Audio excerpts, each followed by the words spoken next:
इस वक्त के दोस्तों तमाम बेहद बड़ी खबरें मुख्य समाचार आप लोगों के लिए लेकर के आए हैं दोस्तों, जहां पर एक एक करके चलेंगे दिन भर की सभी बड़ी खबरें। मुख्य समाचार आप तक आगे इसी वीडियो के माध्यम से पहुंचाएंगे, इसलिए लगातार हमारे साथ आगे इसी वीडियो में दोस्तों बने रहिएगा।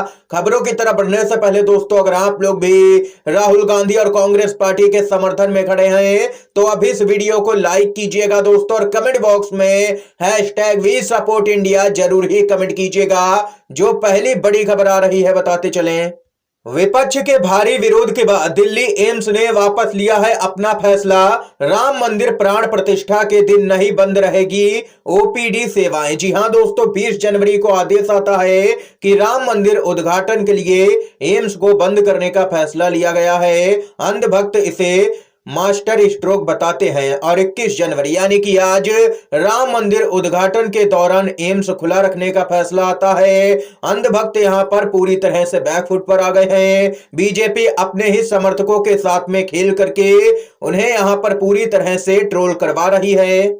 इसके साथ ही दोस्तों बड़ी खबर सामने निकल के आ रही है। सोलापुर में 84 साल के शरद पवार ने भरी हुंकार एक सभा को संबोधित किया है। जी हां दोस्तों, बताते चले शरद पवार ने कहा है कि जब तक केंद्र की बीजेपी सरकार को सत्ता से नहीं हटा देते हैं तब तक वे यहां पर चैन से नहीं बैठेंगे किसी भी कीमत पर।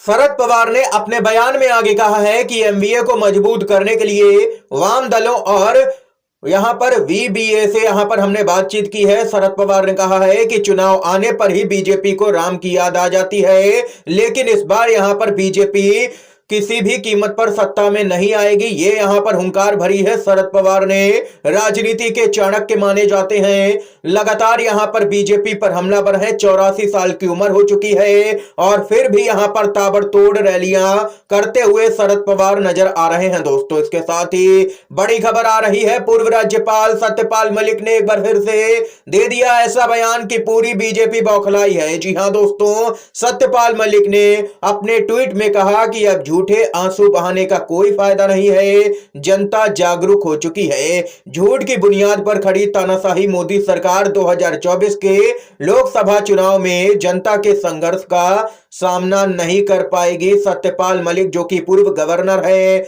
उनकी तरफ से यह बेहद ही बड़ा बयान दोस्तों सामने निकल के आया है। इसके साथ ही दोस्तों एक और बड़ी अपडेट आ रही है यूपी के अंदर से, जहां पर यूपी की राजनीति के अंदर भूचाल आ सकता है। सूत्रों से इस वक्त की बड़ी खबर आ रही है। जी हां दोस्तों, ओम प्रकाश राजभर इंडिया गठबंधन में आने के लिए अखिलेश यादव से टाइम मांगना शुरू कर दिए हैं। जी हां दोस्तों, बताते चले समय समय पर ओम प्रकाश राजभर लगातार यहां पर पाला बदलते रहे हैं। कभी अखिलेश यादव के साथ में आ जाते हैं तो कभी बीजेपी के साथ में चले जाते हैं। उनको जिस तरफ भी फायदा लगता है वे तुरंत ही पाला बदल लेते हैं। उनको यहां पर पूरा भरोसा था कि बीजेपी की तरफ से उनको या उनके बेटे को मंत्री बनाया जाएगा, लेकिन अब तक ऐसा किया नहीं गया है, जिसके कारण उनके अंदर यहां पर नाराजगी बढ़ रही है। चुनाव आने को है, यानी कि कुल मिलाकर के कहा जाए तो ओपी राजभर एक बार फिर से पाला बदलते हुए नजर आ सकते हैं। वक्त वक्त की बात है, वक्त बदलता है, चिल्लाने वाले गिड़गिड़ाते हैं। ये यहां पर देख सकते हैं कि अखिलेश यादव से टाइम मांगना शुरू कर दिया है ओपी राजभर ने। सूत्रों के अनुसार बड़ी खबर ये सामने निकल के आई। जो अगली अपडेट आ रही है बताते चले दोस्तों आप लोगों को। यहां पर लगातार पीएम मोदी दक्षिण का दौरा कर रहे हैं, जिसके बाद यहां पर गोदी मीडिया में काफी खुशी भी देखने को मिल रही है, क्योंकि बताते चले दक्षिण के अंदर बीजेपी का पूरी तरह से सफाया हुआ है। और इतना ही नहीं, दक्षिण के अंदर 146 सीटें आती हैं लोकसभा की, जिसमें से बीजेपी कितनी सीटें जीत सकती है इसका आंकड़ा जब आप सुनेंगे तो काफी हैरान रह जाएंगे। जी हां दोस्तों, अगर पीएम मोदी लगातार दौरे करते भी हैं दक्षिण के तो भी बीजेपी को कोई फायदा होने वाला नहीं है। कर्नाटक के अंदर माना जाए तो 13 से 14 सीटें बीजेपी जीत सकती है, जो कि बड़ा झटका होगा। और इतना ही नहीं, तेलंगाना के अंदर 1 से 2 सीटें, आंध्र प्रदेश में 0, तमिलनाडु में 0, केरला में 0, यानी कि 15 सीटें ही 146 सीटों में से बीजेपी जीत सकती है। और अगर राहुल गांधी ने ताबड़तोड़ रैलियां साउथ के अंदर कर दी तो ये सीटें बीजेपी की और भी गिरती हुई नजर आएंगी दोस्तों। अक्सर दोस्तों ऐसा माना जाता है कि साउथ की जनता बीजेपी के झांसे में किसी भी कीमत पर नहीं आती है और वैसा ही इस बार भी देखने को मिलेगा। चाहे पीएम मोदी जितने भी दौरे कर ले साउथ के, बीजेपी को कोई फायदा होने वाला नहीं है। ये यहां पर सर्वे से साफ होता है। दोस्तों बड़ी खबर आ रही है, राहुल गांधी 2 बार मणिपुर जा चुके हैं, वहां पर शांति की अपील कर चुके हैं, लेकिन पीएम मोदी कभी भी मणिपुर का नाम नहीं लेते हैं। लेकिन आज यहां पर उन्होंने ट्वीट में मणिपुर का जिक्र किया है। लेकिन किस लिए, ये भी बताते चले, पीएम मोदी ने मणिपुर में शांति के लिए नहीं बल्कि पीएम मोदी ने मणिपुर राज्य दिवस के अवसर पर शुभकामनाएं दी हैं। राज्य के लोगों को मेरी शुभकामनाएं। मणिपुर ने भारत की प्रगति में एक मजबूत योगदान दिया है। ये यहां पर दोस्तों पीएम मोदी की तरफ से पूरे मामले में ट्वीट सामने निकल के आया है। लेकिन पीएम मोदी अभी तक मणिपुर के दौरे पर नहीं गए हैं और ना ही मणिपुर में शांति बहाली के लिए कोई अपील का ट्वीट करते हैं, जिसको लेकर के राहुल गांधी अक्सर हमलावर नजर आते हैं दोस्तों पीएम मोदी पर। यह यहां पर खबर सामने निकल के आई है। इसके साथ ही बड़ी अपडेट आ रही है दोस्तों, आप लोगों को यहां पर बताते चलें। भारत जोड़ो न्याय यात्रा के दौरान भड़के राहुल गांधी बोले, बीजेपी आरएसएस देश में नफरत और हिंसा फैला रहे हैं। इनका लक्ष्य जनता का धन छीन करके देश के 2-3 बड़े उद्योगपतियों को देने का ही है। इसलिए हमने पिछले साल कन्याकुमारी से कश्मीर तक भारत जोड़ो यात्रा शुरू की थी। भारत जोड़ो यात्रा में हम लोगों से लगातार मिलते रहे।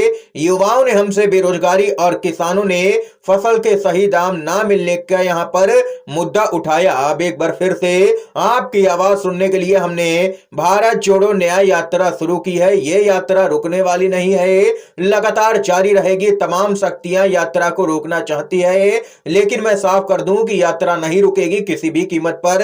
राहुल गांधी ने यहां पर दोस्तों कहें तो सीधे तौर पर ओपन चैलेंज दे दिया है हेमंत विश्व शर्मा को, जो कि लगातार यात्रा में अड़ंगे लगाने की कोशिश यहां पर कर रहे हैं। इसके साथ ही बड़ी अपडेट आ रही है महाराष्ट्र से, जहां पर बताते चले एकनाथ शिंदे से नहीं बनी है बात। मनोज जरांगे का पैदल मार्च मराठा आरक्षण की मांग को लेकर के जालना जिले से मुंबई के लिए कूच। जरांगे ने कहा कि मैं मराठा आरक्षण की लड़ाई अंतिम सांस तक लड़ूंगा। बीजेपी सरकार मूर्ख बना रही है लोगों को, यह कहना है जरांगे का। ये यहां पर दोस्तों बताते चले मराठा आरक्षण के प्रमुख चेहरों में से हैं यहां पर मनोज जरांगे, जो लगातार मोर्चा खोले हुए हैं आरक्षण की मांग को लेकर के। इसके साथ ही बड़ी अपडेट आ रही है, एक साथ चुनाव होने पर हर 15 साल में खरीदने होंगे 10,000 करोड़ के ईवीएम, सरकार से बोला है चुनाव आयोग।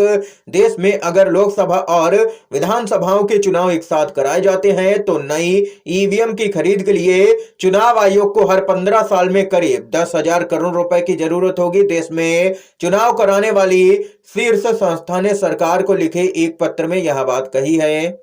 पत्र में चुनाव आयोग ने कहा है कि ईवीएम 15 साल तक चलती है। एक साथ चुनाव कराए जाने पर ईवीएम के एक सेट का इस्तेमाल 3 दौरे के चुनाव कराने के लिए किया जा सकता है। और वहीं इस साल आम चुनाव कराने के लिए देश भर में करीब 11,80,000 मतदान केंद्र बनाने की जरूरत होगी। ये यहां पर चुनाव आयोग ने जानकारी दी है। इस समय की दोस्तों आज की तमाम बेहद बड़ी खबरें थी, मुख्य समाचार थे दोस्तों जो हमने आप लोगों तक पहुंचाए। अगर आप लोगों को ये वीडियो पसंद आया हो तो दोस्तों अभी इस वीडियो को लाइक कीजिएगा, ज्यादा से ज्यादा इन खबरों को, मुख्य समाचारों को शेयर कीजिएगा अपने सभी दोस्तों में। और चैनल पर नए हैं तो दोस्तों चैनल को जरूर ही सब्सक्राइब कीजिएगा।